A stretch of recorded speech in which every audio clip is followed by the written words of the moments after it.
My name is Maximus Decimus Meridius, commander of the armies of the North, general of the Felix legions, loyal servant to a true emperor, Marcus Aurelius, father to a murdered son, husband to a murdered wife, and I will have my vengeance in this life or the next.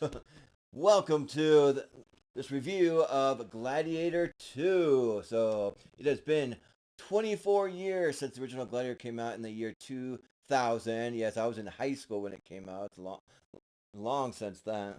But yeah, I had a great time with Gladiator 2. I was very, very surprised. And it's hard to beat iconic lines like that. Of course, that line from the original Gladiator by Russell Crowe's Maximus Decimus Meridius character.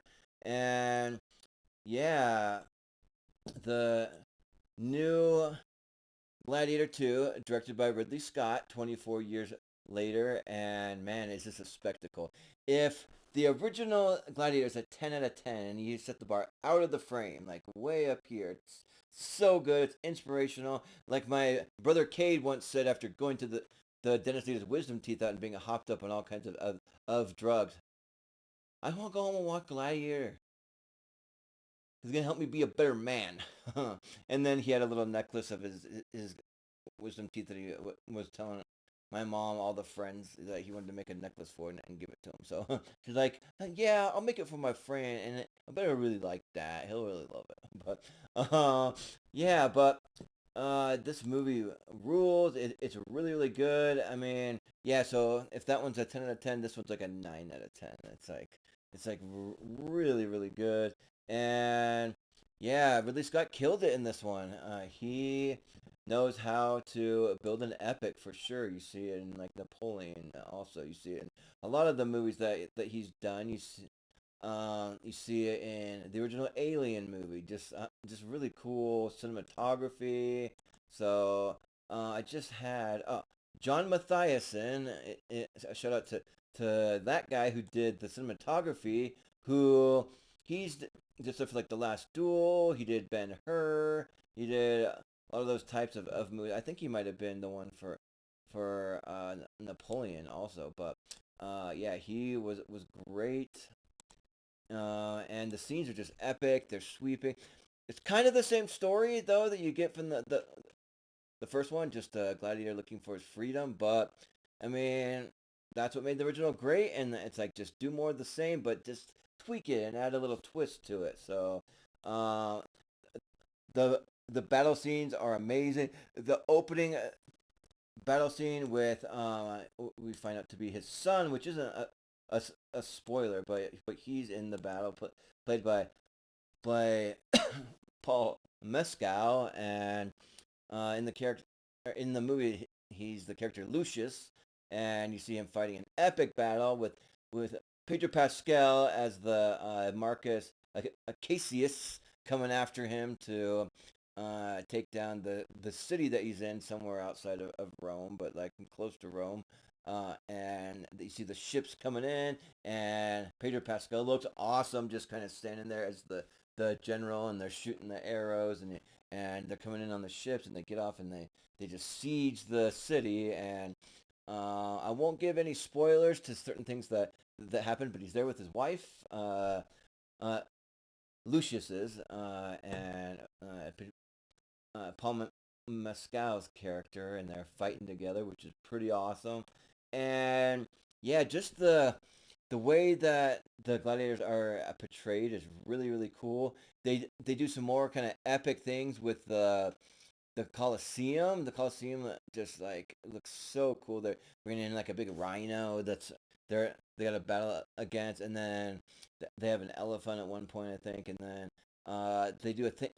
The really cool thing where they flood the Colosseum with water, and they had these big lion's mouth, and the water's coming in. And I don't know if they could really do that back then because I'm pretty sure that they had a room underneath the Colosseum, or like rooms, multiple rooms, where they kept prisoners, they kept other gladiators, they had storage, like that kind of thing. And so, but because where does the water drain to? But maybe they have a way. I don't know. They're pretty smart back then.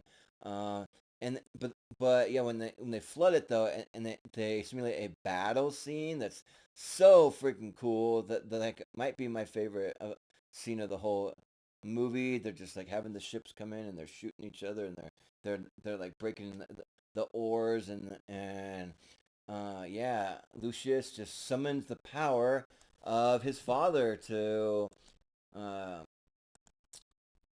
to be able to win battle after battle after battle, and it's a very poetic movie. There's just a lot of like he uses a lot of lines from his father, like the death smiles on us all. All a man can do is smile back, and like just a lot of like they call him the poet, and yeah, I think that it's really fun. And then you have other people like Denzel Washington. Let's talk about Denzel. He steals the movie. Denzel is always great. Like, it's one of my goals is to watch every Denzel movie. I've seen most of them, but not all of them. And yeah, he's so good as being the conniving guy that wants to take the throne.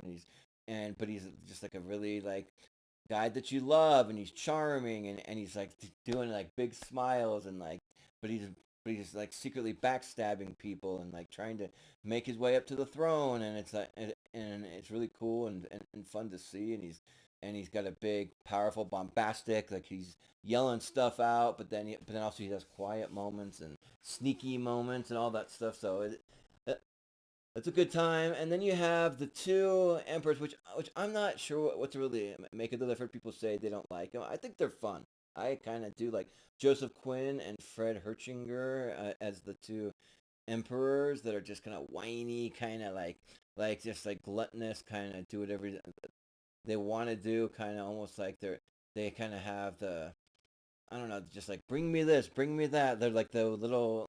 They act like children in a lot of ways. They're laughing and they want people to kill each other for entertainment and like all that stuff. And Joseph Quinn, you might know, he was in A Quiet Place Day One. He was really great in that.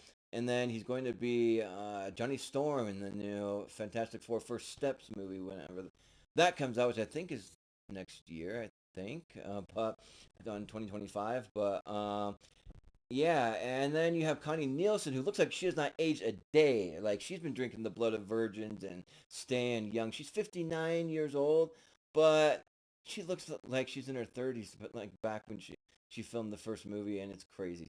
24 years and she has not aged a day. It's crazy. Like I'm just like, did they de-age her? Maybe they did. I don't know, but yeah, and then you have Matt Lucas, which you might recognize him. He's a bald, kind of albino-looking guy. He plays the master of ceremonies guy that's like announcing all the gladiators and everything. He's fun, and yeah, it's just a great time from beginning to end.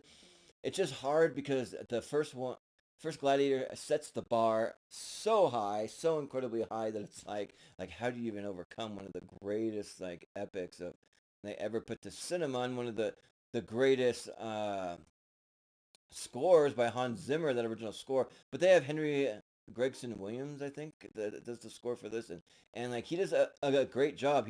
He brings in some tones and some feels of the original score, and it's really really good. And at this point, I wouldn't mind seeing a Gladiator 3, but they would have to do something a little different than just like these battles. Maybe a new setting, maybe a new I don't know, like some like bigger or better or just different. I mean, not you don't really need to go bigger necessarily, but just different if they were to ever do it again. So yeah, I love a good period piece movie when it's done right. That's the thing. I'm not the biggest period piece guy because like people always say, well, for it to be a Jordan movie, you got to have explosions, you got to have car chase, you got to have sword fights, you got to have guns, you got to have like comedy in there, you got to have like entertaining stuff. And yeah, that stuff helps, and I love it. Definitely have tons of that. But if the dialogue's written well, like it is here, even though they're using old timey language, it works really, really well. Like there's some there's a scene I really like that's more quite just people talking in rooms. Is uh, I believe that it's Denzel's character, but somebody brings Paul Mescal. Oh no, it might be actually Connie Nielsen. Connie Nielsen brings him to a little shrine, dedicated to Maximus, and it has his armor with the two horses, and or is it horses or lions? I can't remember, but they're um, on the breastplate of the armor, and then his original helmet and his sword, and so he gets that and he fights with it, and it's really cool. So yeah, really really great. I am going to give this movie because because it's just hard.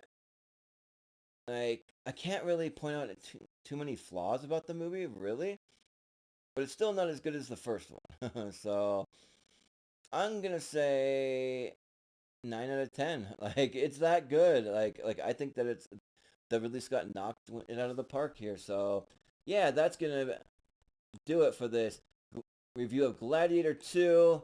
Go out and see it. Let me know what you think about it, and then come over to the Movie Hero Network on well, the new Movie Network group on Facebook and post your thoughts over there, or post it down in the comments of this video. Let me know what you think, and yeah, that's gonna do it. But just tune into all things Movie Hero Network. We do tournament fights and tier rankers every Tuesday and Friday, and then we have all kinds of other floating shows that just pop up all the time. So you want to keep up to date, and all the links to our social media and what we're doing will be in the description below. If you'd like to be a guest on any of our shows, we take a lot of guests.